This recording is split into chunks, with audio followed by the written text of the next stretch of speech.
Hello everyone, আসসালামু আলাইকুম। Welcome back to my channel. আজকের পর্বে তৈরি করে দেখাবো আলু দিয়ে খুবই মজার দুই ধরনের নাস্তার রেসিপি। খুবই ক্রিস্পি এবং ইয়ামি থাকছে হলো আলুর ফ্রেঞ্চ ফ্রাই এবং আলুর ডোনাট। এই দুই ধরনের নাস্তা একটি মাত্র ডো দিয়ে তৈরি করে দেখাবো খুব অল্প উপকরণে এবং অল্প সময়ে। চলুন তাহলে দেখিনি কিভাবে তৈরি করে নেব।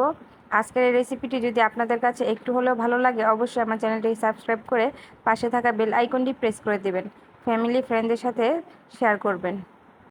আলুর নাস্তা তৈরি করার জন্য এখানে আমি 3টা আলু সিদ্ধ করে নিয়েছি এবং গ্রেটার দিয়ে গ্রেট করে নিচ্ছি, যেন এর মধ্যে কোনো লাম্পস না থাকে এবং দানা দানা না থাকে। তো এইভাবে আমি তিনটা আলুই পুরো গ্রেট করে নিয়েছি। তো অবশ্যই দেখতে পাচ্ছেন আলুগুলো যেহেতু গ্রেট করা হয়ে গেছে, এর মধ্যে আমি দিয়ে দিচ্ছি হলো ধনে পাতা, সাথে স্বাদ মতো লবণ, আর দিয়ে দিচ্ছি হলো একটা ম্যাজিক মশলা। তো এই উপকরণগুলো দিলে খেতে ভালো লাগে, চাইলে চিলি ফ্লেক্সও অ্যাড করতে পারেন। আমার ঘরে যেহেতু ছোট বাচ্চা, এই জন্য আমি এর মধ্যে চিলি ফ্লেক্স বা কাঁচামরিচ কিছুই অ্যাড করিনি। তো নর্মালভাবেই এগুলো উপকরণ আমি হাতের সাহায্যে ভালো করে মেখে নিলাম। তো মেখে নেওয়ার জন্য আর ফ্রেঞ্চ ফ্রাই ক্রিস্পি করার জন্য আমি এখানে কর্নফ্লাওয়ার নিয়েছি। এখানে হাফ কাপ কর্নফ্লাওয়ার নিয়েছি। তো পুরোটা তো লাগবে না, আমি পরিমাপ মতো ডো তৈরি করে নেব।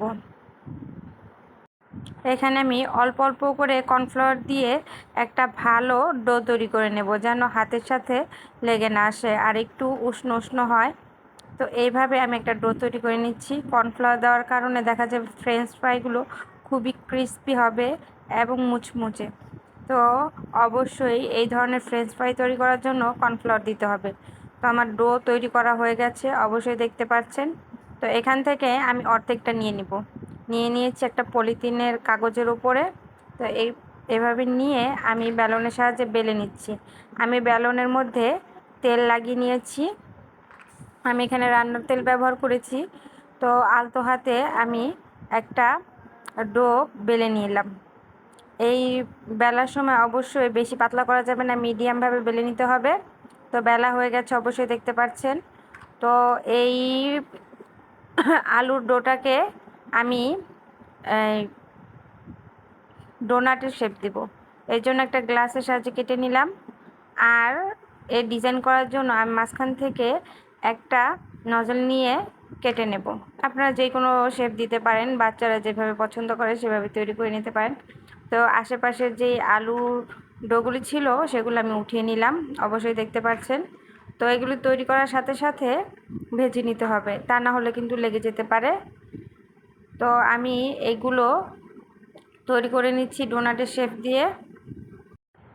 এই ধরনের আলুর ডোনাট খেতে কিন্তু খুবই মজা, বাচ্চা বড় সবাই খুবই পছন্দ করবে, চাইলে ট্রাই করে দেখতে পারেন। তো এইভাবে আমি সবগুলো ডোনাট তৈরি করে নিয়েছি, দেখতে খুবই সুন্দর লাগছে, অবশ্যই দেখতে পাচ্ছেন।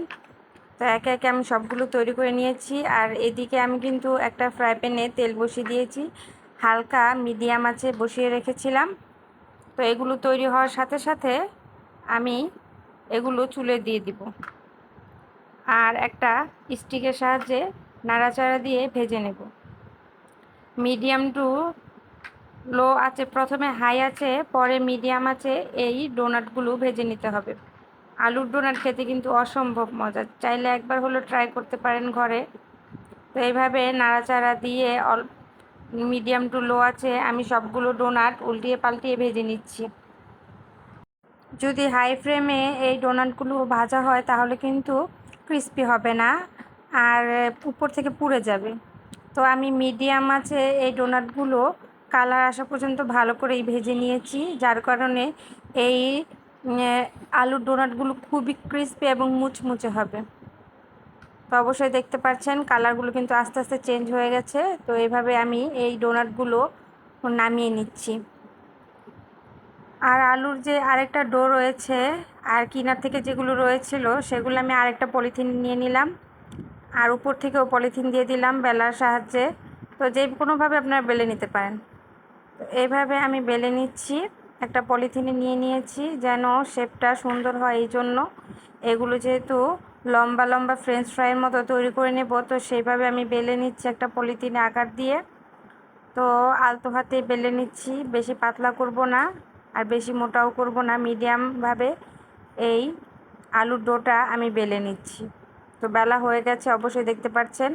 এখন আমি কাগজটাকে কেটে আলাদা করে নিব।